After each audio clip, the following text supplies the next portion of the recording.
नमस्कार दोस्तों। 14 फरवरी साल 2019 सीआरपीएफ का एक बड़ा कॉन्वॉय जम्मू से श्रीनगर के लिए रवाना होता है। इस कॉन्वॉय में 78 बस जिनमें लगभग 2500 से ज्यादा सोल्जर मौजूद थे। इस सफर के दौरान एक सुसाइड बॉम्बर ने विस्फोटक से भरी कार को काफिले की बस से टक्कर मार दी और धमाका इतना भयंकर था जिसकी आवाज 10 किलोमीटर दूर तक सुनाई देती है। ये इतना भयंकर और इतना बड़ा ब्लास्ट था कि 400 मीटर दूर तक टुकड़े टुकड़े फैल गए। जिस भी सोल्जर ने उस रात मोबाइल का यूज किया, गोली सिर्फ उसी पर चली क्योंकि स्नाइपर लाइट देखकर गोली मार रहा था। पाकिस्तानी मिलिटेंट्स ने कठुआ और सांबा डिस्ट्रिक्ट के पूरे एरिया के नीचे सुरंग बना रखी थी, लेकिन हालात तब और ज्यादा बिगड़ गए जब सत्यपाल मलिक ने वहां पर बात फंसा दी कि नहीं, मैंने तो कहा था वहां से एयरलिफ्ट कराओ। पुलिस को मैसेज भेजकर कह रहा है, हाय जानू, पाकिस्तान के 2 अकाउंट को यूज करके 10 लाख रुपए वहीं पर ट्रांसफर कर दिए। ये लोग जितने भी बॉर्डर क्रॉस करके आ रहे थे सबके सब 20 किलो से ज्यादा आरडीएक्स अपनी पीठ पर लेकर आ रहे थे। आदिल वाली वीडियो में तो आदिल सिर्फ मुंह चला रहा था, बाद में पता चला कि पीछे से वॉइस ओवर कोई और कर रहा था। मोबाइल के अंदर जब इंसा और उमर की इंटीमेट फोटो दिखाई गई तो साकिर शॉक्ड हो गया और सारी बातें उगल दी। सैनिक अपने घर की जमीन के लिए नहीं, बॉर्डर पर बंदूक लेकर खड़ा होता है। और पीएम मोदी ने सीना ठोककर ऐलान कर दिया कि पाकिस्तान ने बहुत बड़ी गलती की है जिसकी सजा उसे भुगतनी पड़ेगी। मैं आतंकी संगठनों को और उनके सरपरस्तों को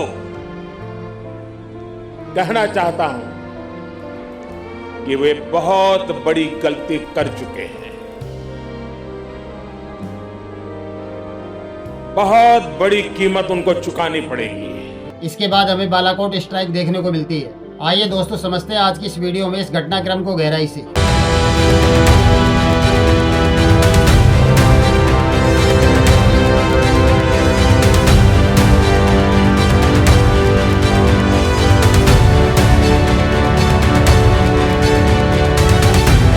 दरअसल होता क्या है दोस्तों, 31 दिसंबर 1999 को कंधार हाईजैक वाली घटना की वजह से भारत को मसूद अजहर को अफगानिस्तान के अंदर छोड़ना पड़ा था। अब मसूद अजहर को अफगानिस्तान में छोड़ तो दिया गया था, लेकिन छोड़ने के 2 महीने बाद यानी मार्च 2000 में मसूद अजहर पाकिस्तान के भावलपुर में पहुंचता है और यहाँ पहुंचने पर पाकिस्तान की ISI इसका जबरदस्त वेलकम करती है। इस मौके पर एक रैली भी निकाली गई। इस रैली के दौरान मसूद अजहर ऑफिशियली रूप से जैश ए मोहम्मद को लॉन्च करता है, जो एक आतंकवादी संगठन है, और कहा गया कि जैश ए मोहम्मद के मेंबर ही कश्मीर को भारत से अलग करने का काम करेंगे। जैश ए मोहम्मद को लॉन्च होने के बाद अगले 5 सालों में ये संगठन कश्मीर में भर्ती वगैरह करता है, उनको ISI से ट्रेनिंग वगैरह करवाता है और उसके बाद कई आतंकी हमलों को अंजाम देता है। इन 5 सालों के दौरान पार्लियामेंट अटैक जैसी कई सारी घटनाएं हमें देखने को मिलती हैं। आने वाले सालों में जैश ए मोहम्मद कश्मीर में अपने प्लान और काम करने के तरीकों को समय समय पर चेंज करता रहता था। हालांकि उनका मेन पर्पस एक ही रहता था, यंग कश्मीरियों को हायर करना, उनको ट्रेनिंग करवाना ताकि भारत पर अटैक करवाया जाए, क्योंकि ऐसा करके ये मैसेज देना चाहते थे कि कश्मीरी भारत के खिलाफ खड़े हैं, इसमें पाकिस्तान का कोई लेना देना नहीं है। इसके बाद आने वाले सालों में जैश ए मोहम्मद कश्मीर में अपनी काफी पकड़ मजबूत कर लेता है,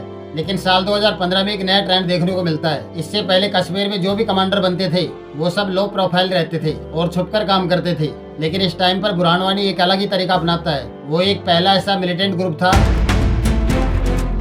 जिसने छुपने के बजाय सोशल मीडिया पर एक्टिव हो गया और ये खुलेआम पोस्ट करके भारतीय सेना को ओपन चैलेंज करता था। हमला करने से पहले सोशल मीडिया पर पोस्ट कर देता था और इसी वजह से बहुत ही कम टाइम में कश्मीर में काफी फेमस होने लग गया था। इस टाइम पर इसने यंग कश्मीरियों को मिलिटेंसी की तरफ बहुत तेजी से धकेला था। जैश ए मोहम्मद को बुरहान वानी का ये तरीका बहुत सूट कर रहा था, लेकिन इससे पहले कि जैश ए मोहम्मद इसका कुछ फायदा उठा पाता, लेकिन उससे पहले ही 8 जुलाई 2016 को भारतीय सेना ने बुरहान वानी को मार गिराया। इस घटना की वजह से कश्मीर में माहौल बहुत ज्यादा खराब हो गया था और ये वही टाइम था जब मसूद अजहर ने डिसाइड किया कि कश्मीर में अटैक करने का ये सबसे सही मौका है। मसूद अजहर तो पाकिस्तान में बैठा हुआ था, उसके 5 सबसे भरोसेमंद साथी थे, उमर फारूक, उस्मान हैदर, तला मसूद, इस्माइल अलवी जिसे लंबू भाई भी कहते थे, और अब्दुल राशिद गाजी। इन 5 में से तला मसूद और उमर फारूक उसी के भतीजे थे जो मसूद अजहर की फैमिली मेंबर ही थे। लेकिन अब बुरहान वानी की मौत होने के बाद मसूद अजहर साल 2017 में तला मसूद को पाकिस्तान से कश्मीर भेजता है और तला को कश्मीर के साउथ डिवीजन का कमांडर बना दिया जाता है और साथ ही उसे जिम्मेवारी दी जाती है कि इस एरिया में ज्यादा से ज्यादा यंग कश्मीरियों को जैश ए मोहम्मद में शामिल करे और साथ ही उसे OGW का मतलब होता है ओवर ग्राउंड वर्कर,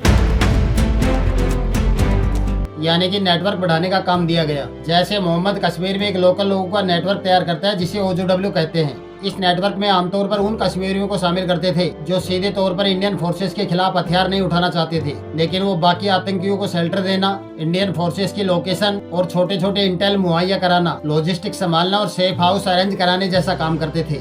ये सब OGW के जरिए किया जाता था। जैसे मोहम्मद इस नेटवर्क को मजबूत और बढ़ाना चाहता था और इस काम में ये नेटवर्क इनके लिए बहुत इंपॉर्टेंट रोल प्ले करता था। जब जब OGW का नेटवर्क मजबूत होता था, उनके लिए अटैक करना उतना ही आसान होता था। जैसे मोहम्मद की मेन प्राथमिकता होती थी कि OGW में लोकल ड्राइवर, लोकल मार्केट में दुकान चलाने वाले जैसे लोगों को हायर किया जाता था। ऐसे लोगों से OGW में काम करवाना बहुत आसान होता था क्योंकि उन पर शक बहुत कम होता था। और अब इसी साल सेम टाइम पर साल 2017 में आदिल डार की एंट्री होती है। इस नाम को याद रखना, जो इस पूरे पुलवामा अटैक की मेन जड़ है। जम्मू और कश्मीर के पुलवामा जिले के काकापुरा इलाके में एक गाँव है जहाँ से ये कहानी शुरू होती है। गुंडीबाग में एक गवर्नमेंट हायर सेकेंडरी स्कूल है जहाँ पर आदिल डार 12th क्लास में पढ़ता था। उस टाइम पर किसी ने नहीं सोचा था कि ये 12th क्लास में पढ़ने वाला लड़का आगे चलकर इतना बड़ा हमला करने वाला है। It's a terrible thing going on right now between Pakistan and India is a very, very bad situation, and it's a very dangerous situation between the two countries.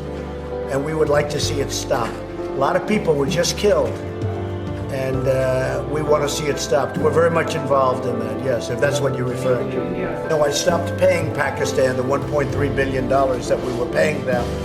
In the meantime, we may set up some meetings with Pakistan. Pakistan was taking very strong advantage of the United States under other presidents, and we were paying Pakistan $1.3 billion a year. I ended that payment to Pakistan because they weren't helping us in a way that they should have. And honestly, we've developed a much better relationship with Pakistan over the last short period. Pulwama के लेथपोड़ा में उसने 14 फरवरी को अपनी car ramp की, जो Valentine day के रूप में जाना जाता है। लेकिन कई सैनिकों के लिए ये दिन उनके परिवार और प्यार को खोने का दिन बन गया। इसी स्कूल में आदिल के साथ उसके 2 दोस्त भी पढ़ते थे, तौसीफ और वसीम। तौसीफ पूरी तरह से ब्रेन वॉश था। उसका बड़ा भाई जिसने हाल ही में मिलिटेंसी ज्वाइन की थी, लेकिन कुछ टाइम बाद इंडियन फोर्सेस के द्वारा मारा जाता है। तौसीफ ने आदिल और वसीम को प्रभावित करने में इम्पोर्टेंट भूमिका निभाई थी, उनको ये विश्वास दिलाने में कि देखो इंडियन आर्मी कितना गलत कर रही है। और ये तीनों इसी स्कूल में पढ़ाई कर रहे थे। लेकिन अब होता क्या है, एक दिन आदिल स्कूल से लौट रहा था जब गलती से स्टोन पेल्डिंग के केस में इंडियन फोर्सेस उसे अरेस्ट कर लेती हैं। कुछ दिन उसे हिरासत में रखने के बाद उसे छोड़ दिया जाता है। आदिल को उठाने के पीछे कई और भी कारण थे। जब बुरहान वानी मारा गया था तो आदिल और उसके दोस्त रोजाना प्रोटेस्ट में शामिल होते थे और काकापुरा से लेथपोड़ा तक पत्थरबाजी करते थे। और इन्हीं एक्टिविटी के चलते उसे कई बार स्टोन पेल्डिंग के केस में पकड़ा गया था। उसको जेल में भी रखा गया था और कुछ टाइम बाद उसे छोड़ दिया गया था। एक बार तो आदिल के पैर में गोली भी मार दी गई थी और इस चोट के कारण उसे कई महीनों तक बेड रेस्ट करना पड़ा था और हॉस्पिटल में एडमिट रहना पड़ा था। इस घटना की वजह से उसकी स्कूल भी छूट गई थी। कुछ महीनों के बाद आदिल ठीक हो जाता है, लेकिन ठीक होने के बाद वो 2 बड़े डिसीजन लेता है। पहला, वो स्कूल पूरी तरह से छोड़ देता है। दूसरा, वो अंसार गजवात उल हिंद के संपर्क में आ जाता है और उसे ज्वाइन कर लेता है। ये संगठन भी इंडियन गवर्नमेंट के खिलाफ लड़ाई करता था। साथ ही घर चलाने के लिए आदिल ने काम करना भी शुरू कर दिया था। उसके पड़ोसी की एक वुड कटिंग की मिल थी जहाँ पर लकड़ी के बॉक्स बनाए जाते थे। आदिल ने वही काम करना शुरू कर दिया। लेकिन अंसार गजवात उल हिंद के संपर्क में आने के बाद उसका पूरा माइंड वॉश हो चुका था। उस टाइम तक आदिल वुड मिल में काम करता है, लेकिन एक दिन जब वो काम कर रहा था तभी वहाँ का इलेक्ट्रीशियन मुदासिर खान उससे बातचीत करता है। और मुदासिर खान, जो असल में जैश ए मोहम्मद का OGW ग्रुप मेंबर था, आदिल को प्रभावित करता है और उसे जैश ए मोहम्मद ज्वाइन करने के लिए तैयार करता है। उस समय अंसार गजवात उल हिंद में हथियारों और रिसोर्सेज की कमी थी। इस कारण आदिल जैश ए मोहम्मद ज्वाइन कर लेता है। जैश ए मोहम्मद ज्वाइन करते ही सेम डे मुदासिर ने जैश ए मोहम्मद के कमांडर को आदिल के बारे में बताता है। उसने कहा आदिल हमारे मिशन के लिए बहुत ही इंपॉर्टेंट रोल प्ले कर सकता है। मुदासिर ने बताया कि आदिल जुनून और गुस्से से भरा हुआ है जो हमारे मिशन में बहुत काम आ सकता है। सेम टाइम पर इधर ये सारी घटनाएं चल रही थी और इसके कुछ दिन बाद 6 नवंबर 2017 को इंडियन फोर्सेस ने तला का एनकाउंटर कर दिया। तला, जिसे मसूद अजहर ने कमांडर बनाकर भेजा था, जो असल में मसूद का भतीजा था। इस घटना के कारण मसूद अजहर को बहुत ज्यादा फ्रस्ट्रेशन हो गई थी और इस घटना के बाद मसूद अजहर पाकिस्तान में एक रैली निकालता है जिसमें सबके सामने कहा था कि वो इंडियन फोर्सेस से बदला लेकर दिखाएगा और उनको मुंह तोड़ जवाब देगा। तला के एनकाउंटर का बदला लेने के लिए मसूद ने अपने 4 सबसे भरोसेमंद साथियों के साथ मिलकर प्लानिंग शुरू कर देता है। अब इस टाइम पर मसूद अजहर उस्मान और उमर को अपने पास बुलाता है और कहता है कि तला के बाद अब तुम दोनों को कश्मीर में जाकर इस लड़ाई को आगे बढ़ाना होगा और बदला लेना होगा। उस्मान और उमर जो कंधार हाईजैक का मास्टरमाइंड इब्राहिम अतर का बेटा और मसूद अजहर का भतीजा था, अब ये दोनों इस मिशन के लिए तैयार हो जाते हैं। इस टाइम पर इन्होंने डिसीजन लिया कि उस्मान पहले बॉर्डर क्रॉस करेगा और उसके बाद उमर जाएगा बॉर्डर क्रॉस करने के लिए। लेकिन ये जब भी बॉर्डर क्रॉस करते थे तो अमावस्या की रात को ही करते थे। 11 जनवरी 2018 को उस्मान हीरानगर सेक्टर से LOC क्रॉस करके कश्मीर पहुंच जाता है। कश्मीर में पहुंचते ही वो साउथ कश्मीर का कमांडर बन जाता है। उस्मान की एक खासियत थी, वो एक बहुत ही अच्छा स्पाइनर था। ये रात में मोबाइल की लाइट के आधार पर अपना टारगेट सेट करता था। और उस्मान के कश्मीर पहुंचने के बाद इंडियन फोर्सेस ने एक पैटर्न नोटिस किया। उन्होंने देखा कि जो ऑफिसर उस टाइम मोबाइल यूज कर रहे थे, गोली सिर्फ उन्हीं पर चलाई गई। उस्मान को आने के 3 महीने बाद 13 अप्रैल 2018 को मसूद अजहर उमर को भी भेज देता है। उमर जो ये नाम है इसको याद रखिएगा,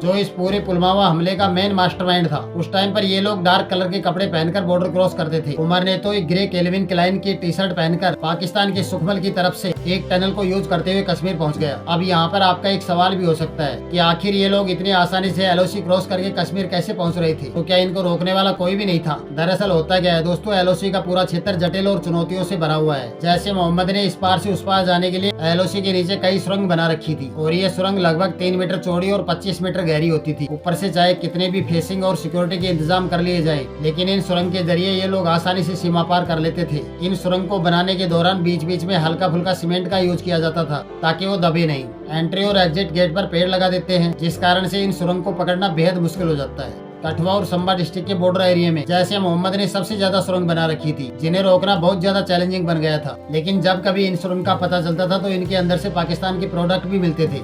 एक बार इन सुरंग के अंदर पाकिस्तान के गुजरानवाला की फैंटा की बोतल भी मिलती है, जिसे आतंकी इस्तेमाल करते हैं। इन सुरंग को यूज करके उमर भी कश्मीर के बैनुला में पहुंच जाता है। इन सुरंग का यूज करके उमर भी कश्मीर के बैनुला पहुंच जाता है। और जैसे ही उमर पहुंचता है, वहाँ पर एक OGW असक अहमद नवग्रह जो पहले से एक ट्रक लेकर उमर का इंतजार कर रहा था और इस ट्रक में आटे की बोरियां भरी हुई थी ताकि उमर उन बोरियों के बीच छिप सके। वहाँ पर एक महाजन फ्लोर मिल थी जहाँ से इन आटे की बोरियों को भरवाया गया था और इस तरह से उमर और उस्मान दोनों कश्मीर पहुँचने में सफल हो जाते हैं। उस टाइम पर कश्मीर में अब्बास रैदर नाम का एक OGW एक्टिव था। उसका काम आतंकियों को सेफ हाउस अरेंज कराना था और इसके लिए उसका बहुत बड़ा नेटवर्क था। जैसे मोहम्मद जब भी POK से किसी आतंकवादी को भेजता था तो अब्बास ही उसका इंतजाम करता था।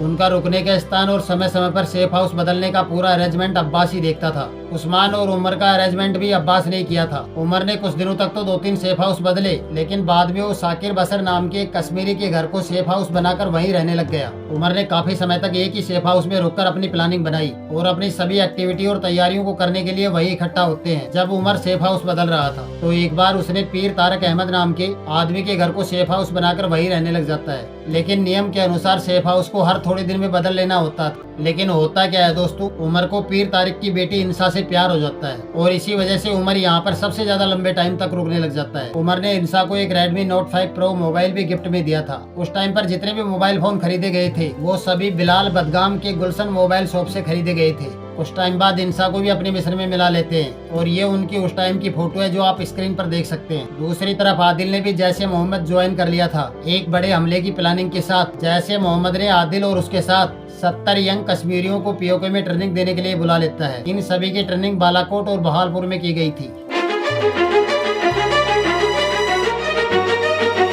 इतना सब कुछ होने के बाद 19 मार्च 2018 को आदिल और उसके 2 दोस्त अचानक से अपने घरों से गायब हो जाते हैं। तो उनके परिवार वाले उनको कई दिनों तक ढूंढते हैं, लेकिन जब उनका कहीं कुछ पता नहीं चलता तो पुलवामा जिले के काकापुरा पुलिस स्टेशन में उनकी गुमशुदगी की रिपोर्ट दर्ज करवाई जाती है। लगभग 10-15 दिन तक उनको हर कोई चारों तरफ ढूंढते हैं, लेकिन कहीं कुछ पता नहीं चलता है। लेकिन अप्रैल के पहले हफ्ते में सोशल मीडिया पर एक तस्वीर अचानक से ट्रेंड करने लगती है। इस तस्वीर में आदिल AK-47 के साथ खड़ा हुआ था और ये तस्वीर देखकर हर कोई चौंक जाता है। इस तस्वीर के साथ ही आदिल अनाउंस करता है कि उसने जैसे मोहम्मद ज्वाइन कर लिया है और इसमें ये अपना कोड नेम भी बताता है, वकास कमांडो ऑफ कुंडीबाग। यह आदिल ने अपना कोड नेम बताया था। लेकिन जब ये तस्वीर सामने आई तो भारतीय सेना ने उसे इतना सीरियस नहीं लिया और आदिल को आतंकियों की C कैटेगरी की सूची में डाल देते हैं। A कैटेगरी के आतंकवादी बहुत ज्यादा खतरनाक माने जाते हैं, जबकि C कैटेगरी के आतंकवादी थोड़े कम खतरनाक होते हैं। लेकिन ये C कैटेगरी का आदिल इतना कुछ करेगा ये किसी ने नहीं सोचा था।